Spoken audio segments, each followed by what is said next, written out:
I'd like to buy the world a home and furnish it with love. Grow apple trees and honey bees and snow white turtle doves. Coca-Cola, uma das marcas mais reconhecidas no mundo, até mais do que Google, Microsoft e Apple juntas. Não espanta que a Coca-Cola seja tão bem sucedida que suas ações tenham se tornado as queridinhas do investidor Warren Buffett. Mas a verdade é que desde a virada do século, a Coca-Cola não tem ido tão bem assim.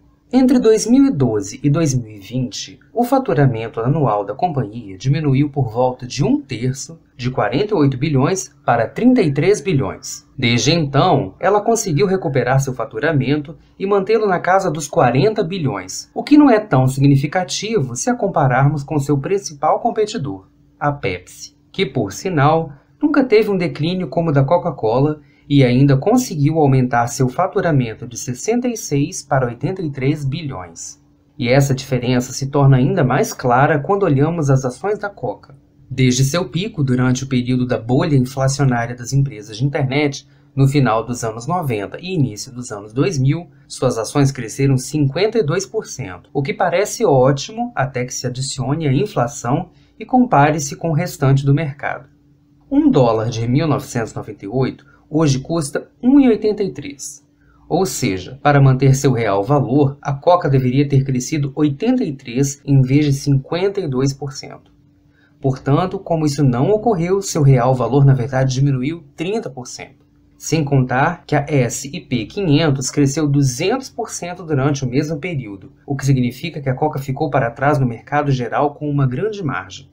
Alguns poderiam alegar que o crescimento do mercado ocorreu por conta do aumento de ações de empresas de tecnologia e empresas tradicionais como a Coca-Cola não cresceriam no mesmo ritmo. Contudo, mesmo considerando-se que muitas empresas tradicionais não conseguiram alcançar o mesmo crescimento, não podemos ignorar que o maior competidor da Coca conseguiu. Durante o mesmo período, a Pepsi cresceu 339%. A Pepsi não apenas superou a Coca nos últimos 20 anos, já que seus lucros também foram maiores nos últimos 40 anos. Nas últimas 4 décadas, a Coca esteve em alta 5.700%.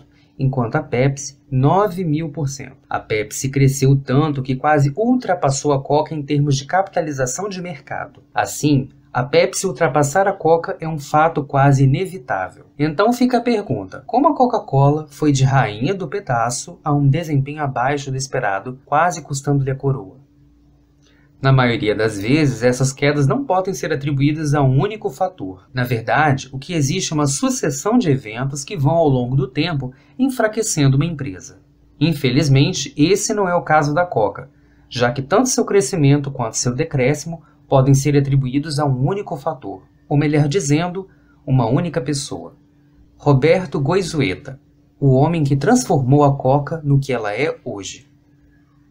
Em 1981, Roberto tornou-se chefe da Coca-Cola com a missão de alavancar a empresa que parecia já ter atingido seu valor máximo de mercado, uma vez que ao longo de 14 anos não houve crescimento. Assim, nada de relevante estava acontecendo na companhia quando Roberto assumiu a liderança, da mesma forma que nada de especial aconteceu desde que deixou o cargo quando de seu falecimento em 1997. Agora observe o comportamento das ações da Coca-Cola. Veja o que acontece se analisarmos o período de 1982 a 1998. Observe o gigante crescimento da empresa. Apenas um ano após Roberto assumir sua liderança e ao longo de 60 anos, a Coca-Cola experimentou seu auge e, tragicamente, um ano após a morte de Roberto, começou seu declínio. Coincidência, isso não pode ser. Então, o que Roberto fez pela empresa? Muitas coisas, claro, mas podemos resumi-las em 3 pontos-chave. Começando por conhecer a companhia. Já se perguntou por que as empresas perdem sua identidade após a partida de seus fundadores? Isso acontece porque dificilmente alguém as conhece tão bem quanto aqueles que as fundaram.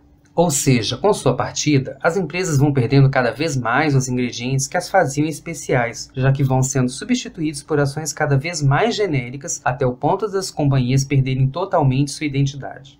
Roberto não era um fundador, mas a conhecia tão bem como se fosse um, e esse era seu maior diferencial, aquele olhar de dono. Roberto era um refugiado cubano que entrou para a companhia com seus 20 anos de idade como operário base e ficou lá até tornar-se CEO. Percebeu?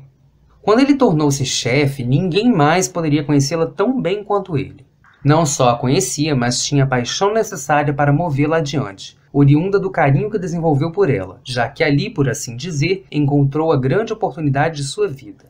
Isso nos levará ao seu segundo diferencial, a capacidade de assumir riscos. Antes de Roberto, a companhia era extremamente conservadora em seus negócios, jamais tendo pegado dinheiro emprestado, por exemplo, ao longo de seus 100 anos de existência. Roberto fez o contrário, pegou emprestado bilhões para assumir grandes riscos a nível internacional, como criar um plano de integração vertical internacional. Por exemplo, ele gastou mais de 30 milhões de dólares para adquirir 1/3 da problemática empresa responsável pelo engarrafamento da bebida nas Filipinas.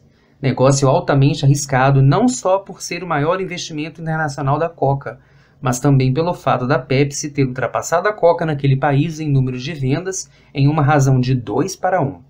Pelo menos esse tipo de investimento ainda estava relacionado ao negócio de bebidas, pois muitos dos que seguiram durante a administração de Roberto não estavam diretamente relacionados à produção de refrigerantes. Um exemplo foi a aquisição da Columbia Pictures em 1982 por 692 milhões.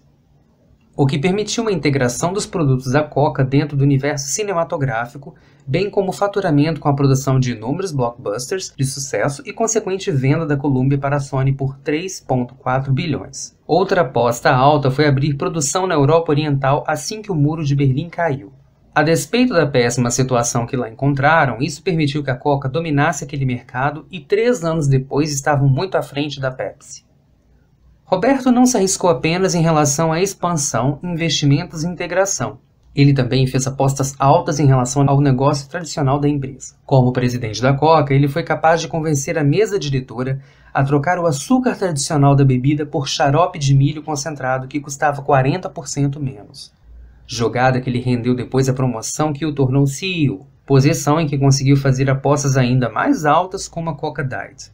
A mesa diretora ficou receosa não só porque Roberto pulou vários estudos e testes de sabor, mas também porque ele queria atrelar o nome Coca Diet ao produto, que por sinal tornou-se o produto de maior sucesso comercial lançado da década.